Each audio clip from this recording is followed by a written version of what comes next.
The following is a Barrett Sports Media production.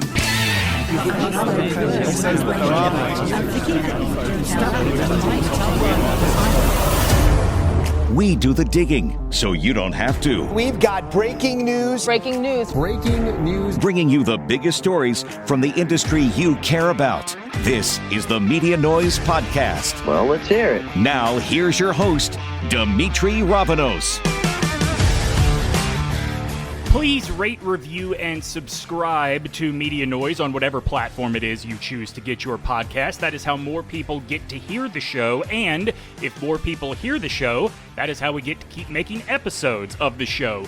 Brian Noe on the program with me today, as is Garrett Searight. Those guys are coming up, but first, by the time you are hearing this, it is very likely that Aaron Judge will have hit his 62nd home run of the 2022 Major League Baseball season, and good for him. It is an accomplishment that is worthy of celebration.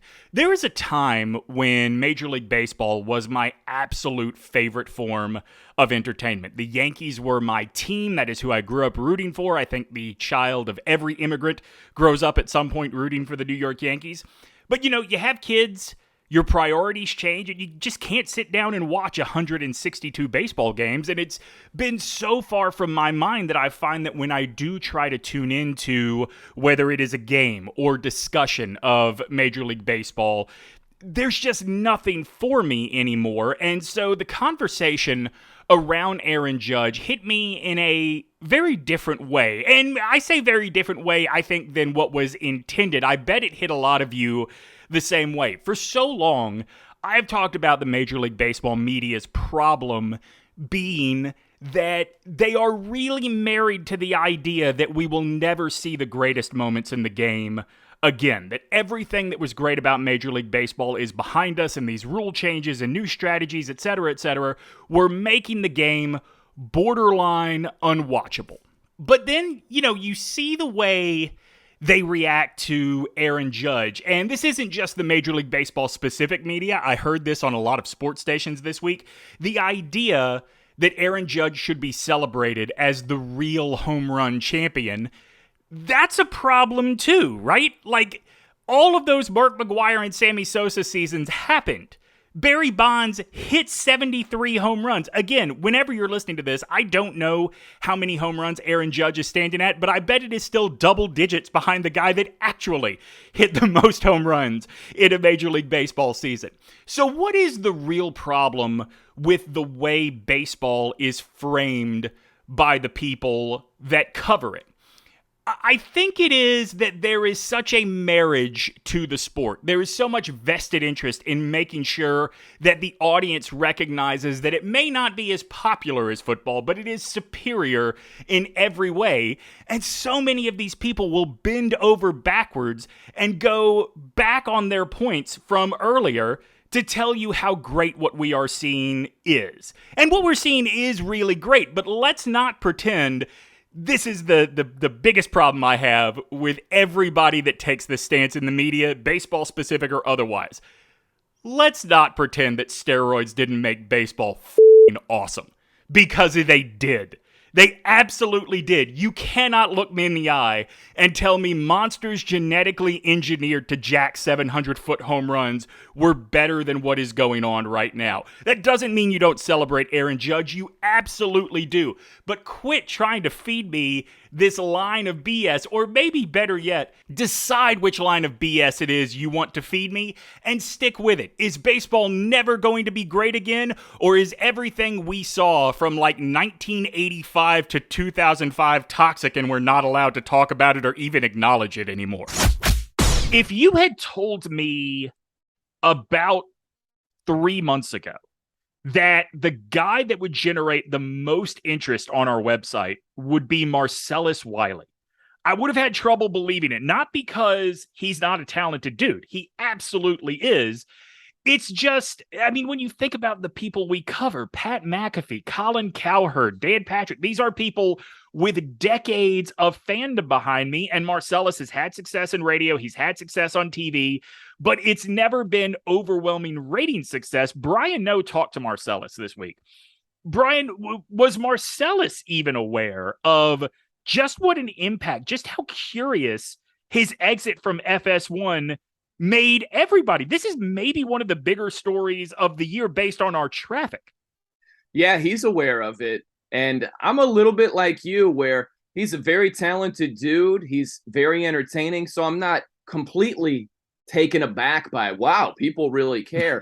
Right. But yeah, there's a little bit of that element there.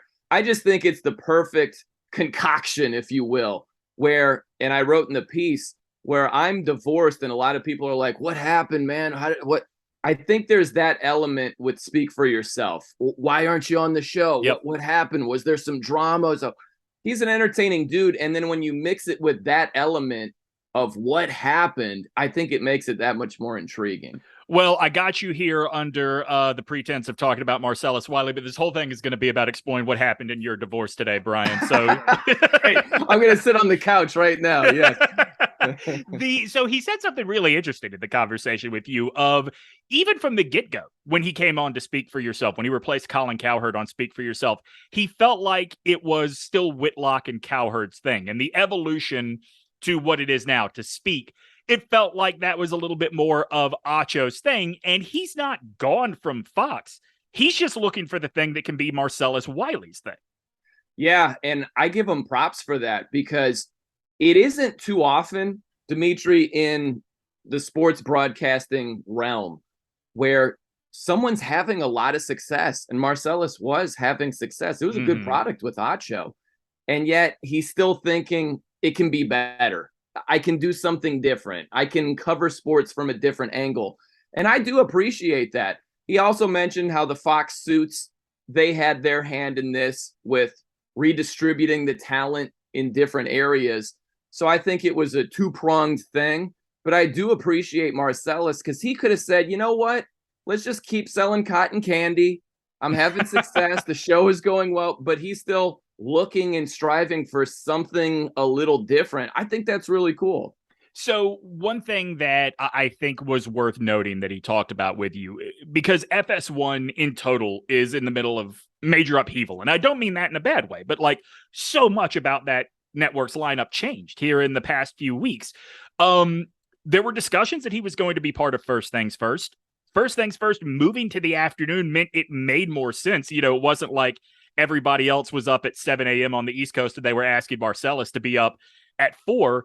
In the end, it just didn't come together. Now, I'm only reading the words on the page, right? You actually talked to him. Did he express any sort of regret about that? No, he actually expressed like potential hope. Like he's making it sound like, and we still might get there. Like it seems like the door is at least cracked, right, that it might work out. So that was my sense of, this isn't a shut case, like no chance, no how. It still could work out potentially. That was my sense. Whether it does or not, who knows? But yeah, the deck chairs are definitely being rearranged. And I think the reaction is really interesting, because you know as well as I do, when things change, most people are like, ooh, change, don't like it, not a fan. Why is this different? And a lot of those fans come around. So there have been some negative reviews for the new shows and the new cast and all of that. A lot of those people are going to come around. I know it's a different network, but it reminds me of Get Up. A lot of people are like, what is this? And I don't like it. And look at the ratings. And now it's really successful. So I would give it time for a lot of these new shows and new time slots, some of them with different casts. And it's really going to be interesting to see where Marcellus fits in with all of that. You know, sort of expanding this to the FS1 conversation a little bit, Get Up is a really good example, despite the fact that it's on ESPN. Like, that is a show that certainly the audience came around, but also ESPN kind of played around with what it was a little bit until they realized, oh, Sports Center with Greeny and Friends, that's what this show should be. That's the sweet spot. I kind of feel like that's what's going to happen, particularly with Craig Carton's show in the morning. Maybe there's a spot where Marcellus is a not everyday presence, but a regular presence there. Maybe there is that spot for him on the revamped First Things First. But, you know, I think to your point about Marcellus feeling like this could still work out with an FS1 show, I think it's really important to remember that the day a show goes on the air does not mean it is a finished product by any stretch. Right. No doubt about that. And I also think, D, it's going to be interesting where you're right. with Carton and his show, that can be a bit like Get Up, where you can really tinker. You can bring in this co-host for this segment, but it's going to be interesting with the other shows where this is the cast. There's only so much tinkering we can do. So I'm curious to see how that sorts itself out. And of course, where Marcellus fits in, because he fits in somewhere. Yeah. He might fit in a couple of spots. He might have his own show and be on another show as well. I have no idea, but he's talented and he'll fit in somewhere. So let's wrap up here because he is talented. He played at a high level, obviously, for a long time in the NFL. He is also an Ivy League guy, right? Like, he is really thoughtful about every decision that he makes. And so I wonder, do you come out of that conversation feeling like here is a guy that knows his future is at Fox? Or do you come out of that conversation going, here's a guy that knows there is a future and it'll happen when it happens? It seems like it's definitely at Fox for the time being. Beyond that, who knows? Because Marcellus is a little bit like an artist, like a musician. And my sense was, and this could be wrong, but my sense was, hey, I'm with Fox right now.